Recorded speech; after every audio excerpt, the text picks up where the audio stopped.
Sa gabi ng Kapaskuhan ay makikita natin ang mag-asawang natutulog sa kanilang kwarto, pagkatapos ay dumating ang kanilang anak na babae at sinabi nito sa kanyang ina na may naglalakad sa itaas, ngunit pinatulog lang siya ng kanyang ina at sinabing baka mga hayop lang ang mga iyon, pero mommy maaaring si Santa din iyon dahil Pasko ngayon. Oo, pwede na siya nga iyon anak, kaya't sinabi ng batang babae na maghanda ka ng milk at mga cookies para sa kanya. Okay, sige anak, at matulog ka na, at pagkatapos ay naglagay na ito ng milk at mga cookies sa kusina, at paglabas ay napansin niya na nakabukas ang kanilang pinto kaya't inilak niya ito, at pagkahiga ay sinabi niya sa kanyang asawa na nagpahanda ang anak mo ng milk at cookies para kay Santa. Samantala ay nakarinig ang kanilang anak na tila may naglalakad sa sala, at pagkababa ay nakita niya si Santa doon, kaya't agad niyang ginising ang kanyang kuya upang sabihin na dumating na si Santa, ngunit pinalayas lang siya nito. Pagkababa ay nakita niya na may kinuhang palako si Santa sa bag nito, kaya't nang dahil sa takot ay agad siyang nagtago sa likod ng pinto, at pagpanik ni Santa ay sinundan niya ito sa hagdan kung saan ay narinig niya na pinalakol nito ang kanyang kuya sa loob ng kwarto.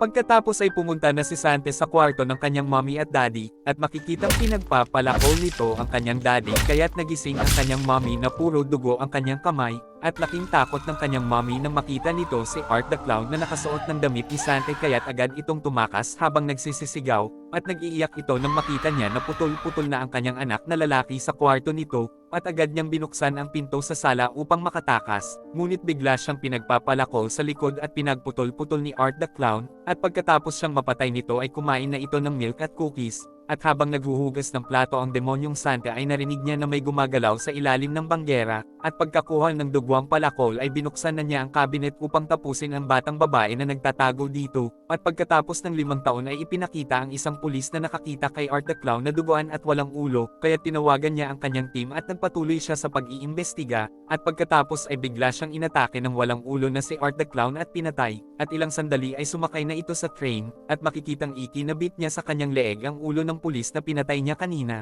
kaya't napatulala ang babae sa kanyang harapan. Pagkatapos ay makikita natin ang isang mental asylum kung saan ay nakita ng isang nurse na ipinanganak ng pasyenteng si Victoria ang ulo ni Art the Clown, at nang makita niya ang katawan ni Art the Clown ay inatake siya ni Victoria, at pagkatapos ay tinuklap ng demonyong clown ang kanyang muka, at pagkalagay ni Victoria ng ulo ni Art the Clown ay nagpunta na sila sa isang lumang bahay kung saan ay inumpog ni Victoria ang kanyang muka sa salamin, at pagkakuha ng isang basag na piraso nito ay umupo na siya sa bathtub, at makikitang naupo naman si Art sa isang bangko sa kanyang harapan, at pagkatapos ay umupo na sila sa loob ng 5 taon sa ganoong posisyon, at matapos ang 5 taon sa kasalukuyan ay makikita natin si Shena na nakalabas na ng mental hospital, at pinatay pala ni Art the Clown ang kanyang mga kaibigan, at siya din pala ang nakaputol ng ulo ng demonyong clown sa pamamagitan ng Heaven's Black Sword, at natroma pala si Shena sa nangyari ngunit magaling na siya ngayon, at malalaman natin dito na titira pala siya sa bahay ng kanyang tito, at masaya siyang sinalubong ng kanyang tita at pinsan. Samantala ay may 2 demolition workers ang nagpunta sa lumang bahay, at pagpasok nila sa loob ay nakita nila ang tila estatwa ng mga bangkay ni Victoria at Art the Clown, at biglang sinaksak ni Victoria ng salamin sa leeg ang isang worker, at hiniwa naman ng cutter ni Art the Clown ang ulo ng kasamahan nito. Samantala habang kumakain si Shena ay nakita niya ang kanyang kaibigan na pinatay ng demonyong clown, ibig sabihin na hindi pa din nawawala sa kanya ang trauma. Samantala sa lumang bahay ay naghahanap si Art the Clown ng bagong paraan upang matorture niya ang susunod niyang biktima, at ang bago niyang pang-torture ngayon ay pagyayelohin muna niya ang kanyang biktima, at babasagin niya ito na parang isang laruan, at upang masubukan ay nagpunta siya sa isang bar, at sa una ay kinausap niya muna ang mga nag-iinuman ng nakakatawa at nakakabuwisit, at nagalit ang nakakostume ng Santa nang ihian niya ito, at pagkatapos ay binaril niya ang 2 lalaki maliban sa nakakostume ng Santa, at itinali niya ito sa isang bangko at pinagyelo ang muka nito at pagkatapos ay binasag niya ito ng martilyo. Samantala habang nasa mall ay nakita ni Shena si Art the Clown na nakakostume ng Santa Claus, kaya't sinabi niya ito sa kanyang kapatid at nagtaka ang kanyang kapatid dahil pinatay naman na ito ni Shena, at sinabi nito na pinatay muna siya kaya't kalimutan muna ang lahat ng mga nangyari, ngunit sinabi ni Shena na sinaniban ni Art si Victoria sa mental asylum kaya't muli na itong nakabalik sa mundo, at sinabi niya na kailangan ko nang hanapin ngayon ang magical sword dahil ito lang ang makakatalo sa kanya.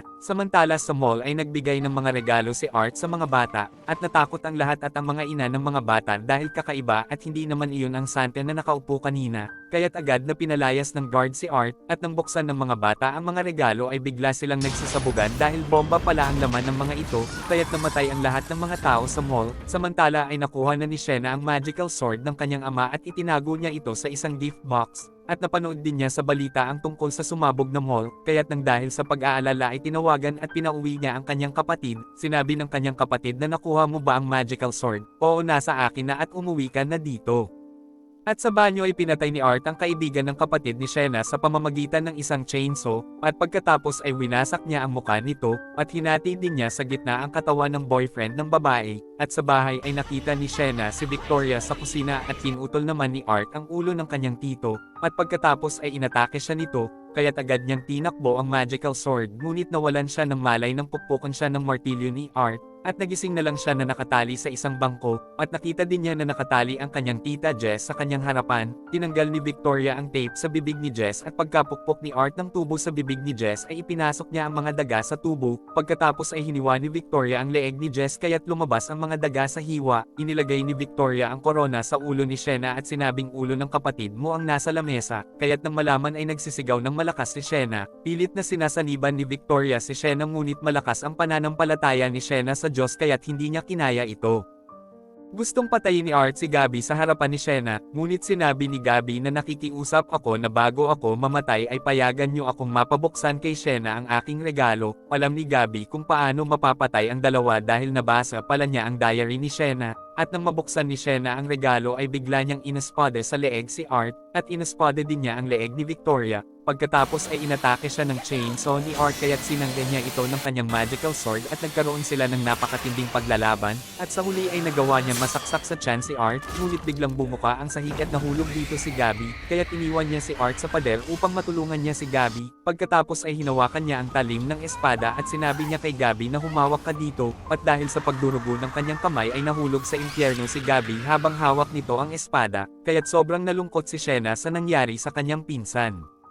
At nangako si Shena na pupunta siya ng impyerno upang kuhanin ang kanyang pinsan at ang espada, at pagkatapos ay hindi na niya nakita si Art the Clown doon. Samantala ay makikita naman natin ang isang babae sa bus, at ilang sandali ay sumakay si Art the Clown at pagkatapos ay tinakot niya ang babaeng pasahero. At dito na po nagtatapos ang ating movie. Mag-subscribe ka na po Lods para sa magagandang mga movie na katulad nito. Maraming salamat po sa iyong panunood at pagsuporta. Ingat po palagi Lods. God bless.